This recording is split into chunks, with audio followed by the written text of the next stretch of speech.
Aurélia tinha muita raiva de Fernando por isso, que era meio que um meio de se vingar dele. Então, naquele momento que ele toma consciência que ele é um comprado, que ela manda real para ele, que foi tudo planejado. Então, eles estão na manhã tomando café da manhã e ela fala para ele comer umas frutas. Tem até o trecho na parte de vocês. Aí ele pergunta, ordena. Aí ela fala bem ironicamente, eu não sabia que as mulheres casadas tinham o direito de dar ordem aos seus maridos. Então é nesse momento que toma posse.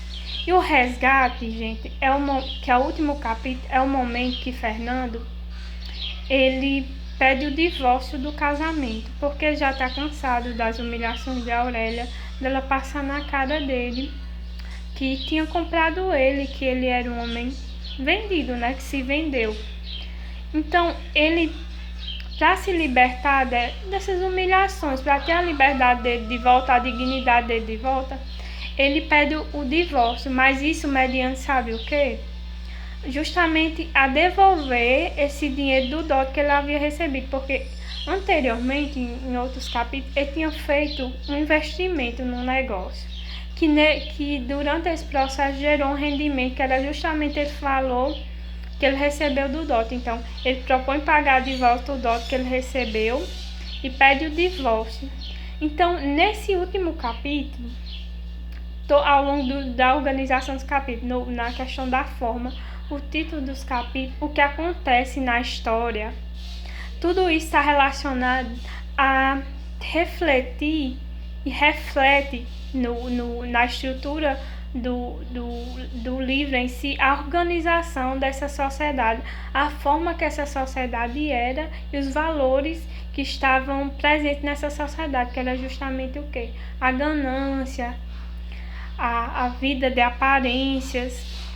Capitalismo tinha muita relação com o capitalismo, porque estava muito na relação de compra e venda, numa relação de troca. Então, a organização do capítulo, o que acontece em cada capítulo reflete isso. Então, no último capítulo, que tem o resgate, que ele paga de volta o dote que ele tinha que ele recebeu de Aurélia, ele pede o divórcio. E nesse momento, a Aurélia, quando ele percebe que Seixas, ele tem uma transformação no caráter dele, ela traz para ele o testamento dela, que ela escreveu na noite de núpcias dele. Quando ela vê que ele se transforma, que ele já não era aquele cara ganancioso que deixou o compromisso com ela para ficar com outro amor simplesmente por causa de um dote, mas porque ele casou com ela, porque de fato ele amava ela, tanto que ele pede o divórcio, ele paga de novo essa quantia. Então ela vê que ele se regenerou, ele não é mais aquele cara mau caráter que deixou ela por causa de dinheiro.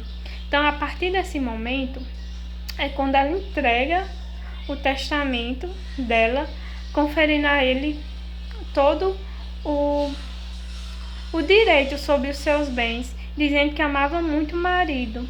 Então, nesse momento, é que acaba feliz a história, porque anda toda essa representação dessa sociedade, onde demonstra como era a organização dessa sociedade, desses valores.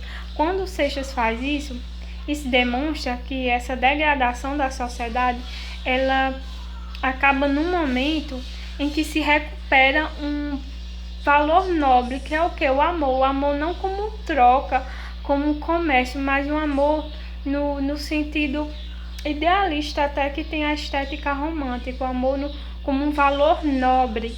Então, nesse momento, a Aurélia entrega o testamento, se ajoelha diante de Fernando Seixas e pede que ele tome conta de todos os bens dela, e que, se isso não fosse suficiente, que ele fazesse ela feliz, que ela ia se desfazer dessa riqueza, até porque quando ele pede o divórcio e ele paga de volta esse dote, ele fala para ela que foi o dinheiro, a riqueza dela que separou eles, justamente pela questão de toda a humilhação, a questão dela passar constantemente na cara dele, né, que ele tinha se casado com ela por causa de dinheiro.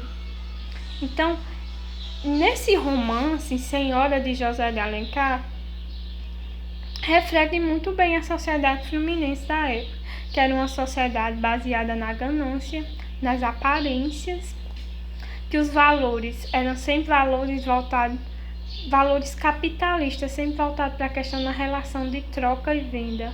Então, essa sociedade ela se reflete muito bem no romance, não só em termos na questão que tinha os bailes, que Aulélia era a dama dos bailes fluminenses, não só na questão dos bailes, da moda que estava muito em ênfase, tanto que conta no romance qual eram os estilistas que estavam em alta na época, que a Aurélia até usava as roupas, a comida, até o estilo de comida, muitas frutas durante o café da manhã, mas também sobre na questão, por exemplo, de Seixas ele fumar um cigarro lá da Havana, se eu não me engano. Então, não é só refletir nesse sentido superficial, que demonstra a característica dessa sociedade a partir dessas festas, da moda da época. Está na superfície do texto, algo que é facilmente de ser visualizado, mas que vai para além disso, que está refletido em toda a organização, na estrutura do texto, nos títulos, nos acontecimentos, que demonstra como aquela obra ela reflete aquela sociedade, e não só no sentido de representar quais os costumes, as festas, o espaço, a moda da época. Está na superfície, vai para além disso. A organização dessa sociedade, esses valores estão muito intrínsecos na obra em si, porque vai representar de forma geral. Então, a crítica sociológica ela não parte dessa visão que reflete a sociedade só por refletir os costumes, a moda da época, os bailes. Não, está na superfície do texto, vai para além disso. A crítica sociológica se faz presente, inclusive, na forma e na organização